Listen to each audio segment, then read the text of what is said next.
रंगा सियार पंचतंत्र की कहानी। एक बार की बात है कि एक सियार जंगल में एक पुराने पेड़ के नीचे खड़ा था। पूरा पेड़ हवा के तेज झोंके से गिर पड़ा। सियार उसकी चपेट में आ गया और बुरी तरह घायल हो गया। वह किसी तरह घिसटता घिसटता अपनी मान तक पहुंचा।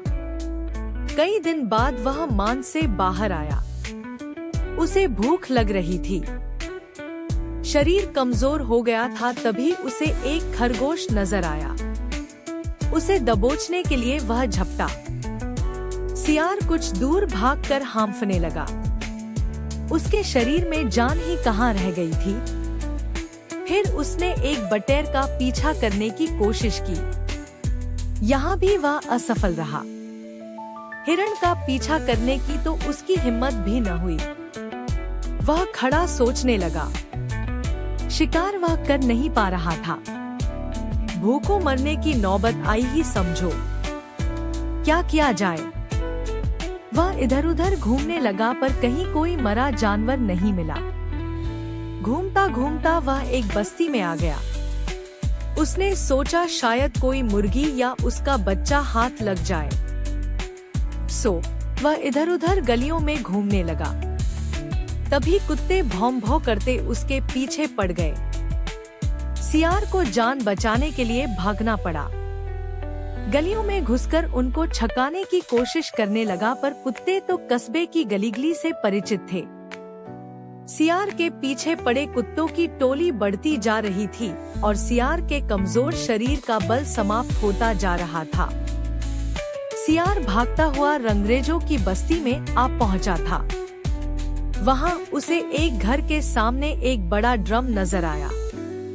वह जान बचाने के लिए उसी ड्रम में कूद पड़ा। ड्रम में रंगरेज ने कपड़े रंगने के लिए रंग घोल रखा था। कुत्तों का टोला भौंकता चला गया। सियार सांस रोककर रंग में डूबा रहा। वह केवल सांस लेने के लिए अपनी थूथनी बाहर निकालता। जब उसे पूरा यकीन हो गया कि अब कोई खतरा नहीं है तो वह बाहर निकला। वह रंग में भीग चुका था। जंगल में पहुंचकर उसने देखा कि उसके शरीर का सारा रंग हरा हो गया है। उस ड्रम में रंगरेज ने हरा रंग घोल रखा था। उसके हरे रंग को जो भी जंगली जीव देखता वह भयभीत हो जाता।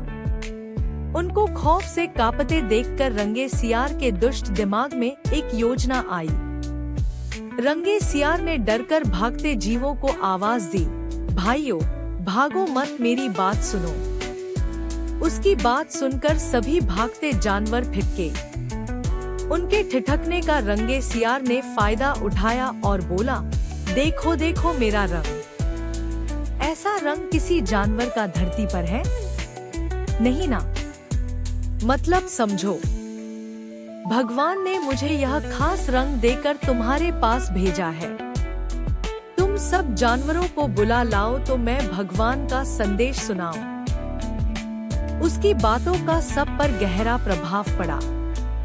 वे जाकर जंगल के दूसरे सभी जानवरों को बुलाकर लाए। जब सब आ गए तो रंगा सियार एक ऊंचे पत्थर पर चढ़कर बोला, वन्य प्राणियों, प्रजापति ब्रह्मा ने मुझे खुद अपने हाथों से इस अलौकिक रंग का प्राणी बनाकर कहा कि संसार में जानवरों का कोई शासक नहीं है। तुम्हें जाकर जानवरों का राजा बनकर उनका कल्याण करना है। तुम्हारा नाम सम्राट ककुदुम होगा। तीनों लोकों के वन्य जीव तुम्हारी प्रजा होंगे। अब तुम लोग अनाथ नहीं रहे।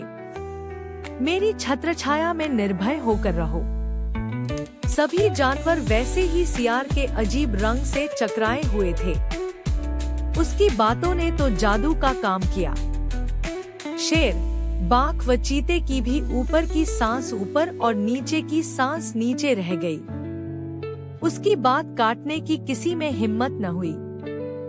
देखते ही देखते सारे जानवर उसके चरणों में लौटने लगे और एक स्वर में बोले, हे ब्रह्मा के दूत, प्राणियों में श्रेष्ठ ककुदुम, हम आपको अपना सम्राट स्वीकार करते हैं। भगवान की इच्छा का पालन करके हमें बड़ी प्रसन्नता होगी। एक बूढ़े हाथी ने कहा, हे सम्राट, अब हमें बताइए कि हमारा क्या कर्तव्य है।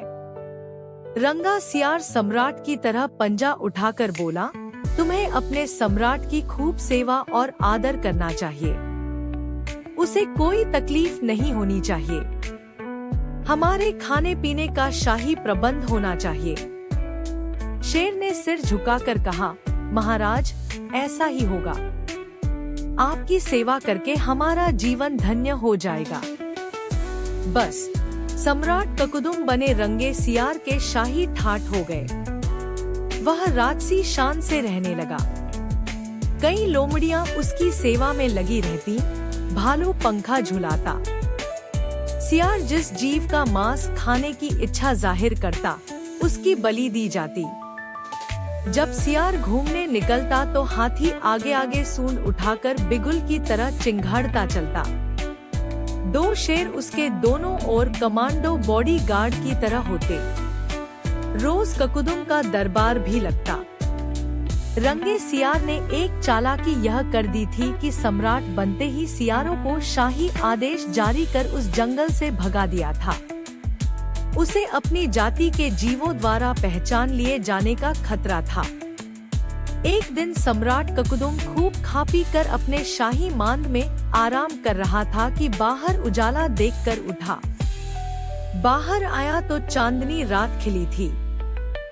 पास के जंगल में सियारों की टोलियां हु एसेसेस की बोली बोल रही थी। उस आवाज को सुनते ही ककुदुम अपना आपा खो बैठा।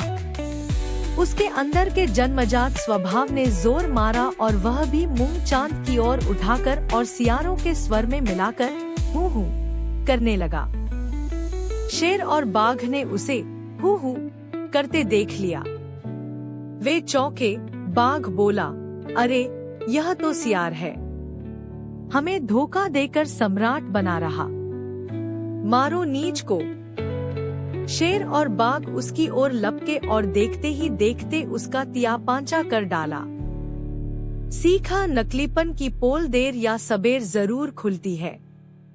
इस प्रकार की कथा, रोचक कहानियाँ और सुविचार सुनने के लिए कृपया आप अपने इस YouTube चैनल को लाइक, शेयर और सब्सक्राइब करें। धन्यवाद।